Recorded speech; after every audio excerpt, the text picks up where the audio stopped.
What is up, guys? How we doing? So Michael Hicks, the Arenacross star, the electric bike star, just a bad dude on a dirt bike. He made more money at Sturgis than Jett Lawrence will going 1-1 at Ironman. I'm going to break down the pay differences between Arenacross and outdoor motocross, and we're going to talk about Ironman. There's some big things happening this weekend, and the promoters are missing out on promoting the right things. If you have aches and pains, I'm telling you, try Nano-Extreme. You can thank me later, but this stuff will help you. It's the best pain solution that I've ever used. Like I said, don't take my word for it. Ask Mike Metzger. I want to start off by saying big thanks to Nano-Extreme, which is this stuff right here. Just recently started using this over the last couple months, and it really worked. This weekend really showed me how well of a product that is. Use code Cooksy and get free shipping at Nano-Extreme. Are you working on your training program, but you're not sure what to do? You're willing to work hard, but you just don't know how to get the best out of your workout?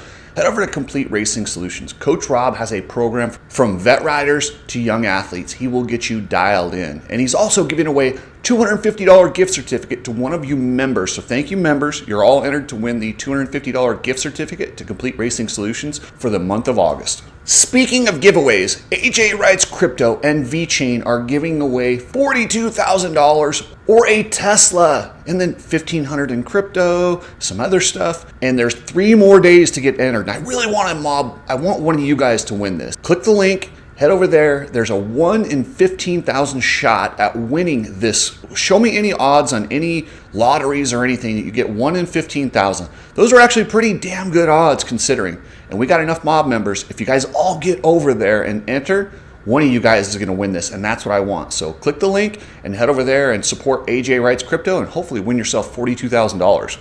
You need people like me so you can point your fucking fingers and say, that's the bad guy. So the Arenacross USA program is awesome. They're doing everything they can to promote the sport, and as Davey Coombs likes to say, what's best for the sport, grow the sport. They're at Sturgis, and they had an Arenacross, a one-off event that paid $10,000 to win. It also paid pretty good for second and third. Not as good, there was a big drop-off, but it was a one-off event, and they didn't really charge spectators. You could just walk up and watch this event. This was done to promote racing, Arenacross racing, motocross racing, and the sport in general. It makes me so happy to see them doing this. And just let me give you an idea of how much $10,000 is for a win. Jett Lawrence makes $3,000 for a moto win. If he goes 1-1 at Ironman, he makes $6,000 from the AMA. All those ticket sales, the streaming rights, the monster logos, and they pay Jett Lawrence or whoever goes 1-1 $6,000. $4,000 less than what Michael Hicks made in Sturgis. Cheyenne Harmon got $3,000 for second place.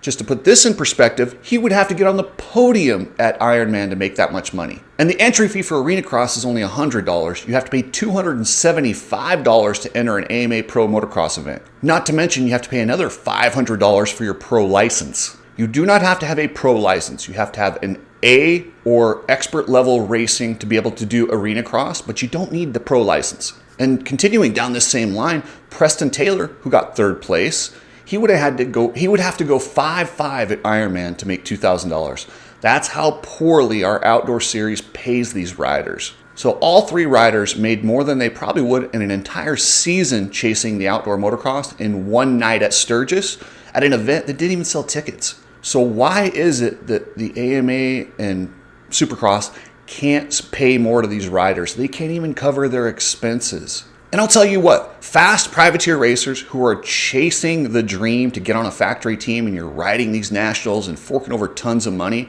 I'm sorry, you're just dumb. You need to go race Arenacross. Look at the payout for the regular season of Arenacross. These main events pay $1,800 to win. Keep in mind, there's 4 main events in a weekend. And these promoters at these outdoor events and Supercross, Davey Coombs, the Feld family, they're not going to just hand it over. As long as they have this carrot to dangle out there. The goal when you race an outdoor motocross or Supercross is to get enough attention to get onto a factory team. But let me let you know how unlikely that is. You're a you're about a 1% chance, 1 in 60 that you'll ever get a shot on a factory team if you're a professional racer. If you have your card and you're chasing the dream, you have a 1 in 60 chance to even be on one of these teams, let alone being one of the higher paid guys on these teams. Most factory riders get a salary of under $100,000. I know, it's crazy, right? But we chase this dream, and that's the carrot that everyone's going after. That's the carrot where people are putting their kids in training facilities for 10 years and spending upwards of 7 figures to build these riders to go get a job making under $100,000. And I'm not saying it's a bad idea. I love the idea of chasing the dream. My problem is we have got to lean on these promoters to make sure they profit share like every other professional sport that succeeds. The proof is in the history. Look at the numbers on sports that allow profit sharing with their athletes or racers. They significantly grow. If every race paid as well as an SMX race like the last 3, top privateers could get 10th. They could get 6th place. They could get a 15th place and cover their costs. And I'm not asking for money that's not there. It's profit sharing. It's not a gift. It's not we pay a certain amount.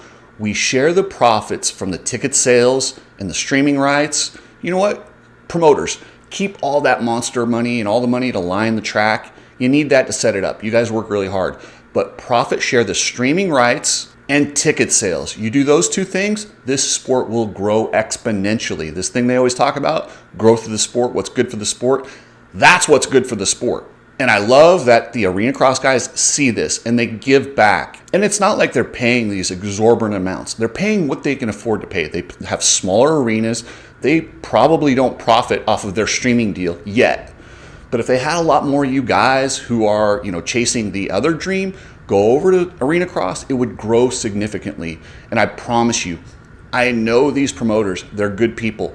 As their profits increase, the purses will 100% increase. So if you want to force the AMA and Supercross to pay more, support Arenacross, support World Supercross. Both of these business models support the teams and racers and bring them up as an entire unit, not as promoters controlling like dictators. But hey, if you're shipping anything, use Precision Transport. That's a family-owned shipping company that believes in customer service, reasonable pricing, and they will get your stuff there. And they'll do it in a professional manner. So hit up pretransport.com. Alias MX gear. This is a core riding gear that is high quality, made by riders for riders, but it's selling out quick. So head over to Alias MX and get your new gear. If you want any of the Cooksey Media shirts, the ones from RideStrap, head over to ridestrap.com and get those. You get goggles, glasses, Cooksey Media shirts, ridestrap.com. So as they return at Ironman, the riders got 2 weeks off. They needed this break so bad. And for us fans, it feels like forever, but these guys have needed it. They got to do 31 events throughout the year,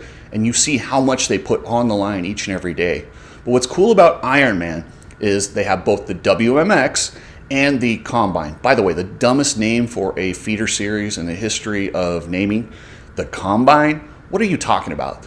What the Combine is Supercross Futures, SMX Next. It's the exact same thing, but they call it the Combine. You get invited because you're a factory prospect. They put you in this race, and then they pretend to teach you stuff that you probably already learned at your training facility, because if you're going to the Combine, you're probably already at a training facility working with top pros. But it gives us a chance to scout out and see these guys who race the amateur races, Loretta Lynn's, Ponca, Mammoth, the big events at Glen Helen. But they need to find a way to televise these. They want to build it. You want to make this thing bigger. Find a streaming app. It doesn't have to be Peacock. There's got to be something where we can watch these events. And we love watching young talent. That's one of the most prized things in our sport is we like to determine who's going to come up, who's going to be the next guy. We almost like that more than watching the guys when they're on top. So if they could find a way to stream that and give us a little bit of coverage, that'd be nice. And then we've got the WMX National Series. Now, a couple years ago, we didn't even have a national series. This is cool. I'm glad they're expanding it.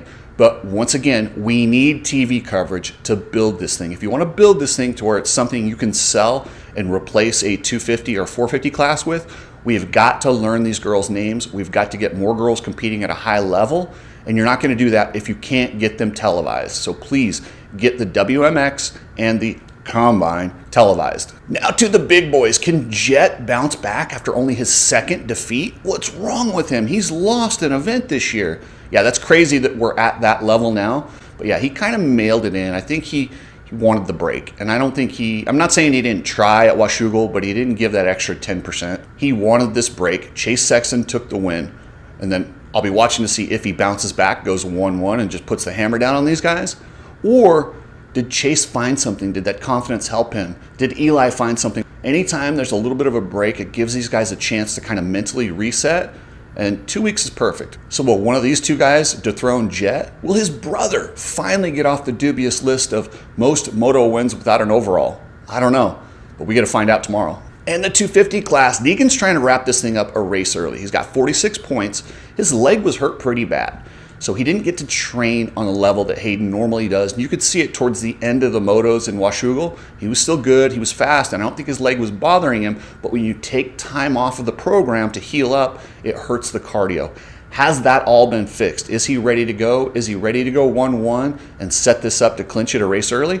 Did the break slow Joe's momentum? Joe Shimoda is looking really good and looking like a guy who's on the same level as Hayden Deegan. But will that break hurt his momentum? These are things I want to see tomorrow. And I'm really waiting for Marchbanks. Marchbanks has been on a roll. He's been getting better and better. He got his first podium in Washougal, and I think he can back it up in Ironman. He's going to be battling up there inside the top 5, and I sure hope Marchbanks can get another podium. That's a good dude, and obviously I'm partial to Marchbanks. Thank you, members. I appreciate everything, and one of you guys is going to win a new Power Sports XQi3 electric motorcycle in December, and they are working on some big stuff over at New Power Sports. They shared some of the details with me. They're working on an electric bike that's similar to a Sur-Ron. It's going to cost a little bit more than the XQi3. That one's $39.99. But this thing they're building it to beat a 250F. They've been comparing it against a Kawasaki 250F, and it's faster. So hang tight. We got big news from New Power Sports coming. Thanks, guys. Here's your member of the day. Let's start this off by saying, we got them. The illegal sale of American motorcycle racing.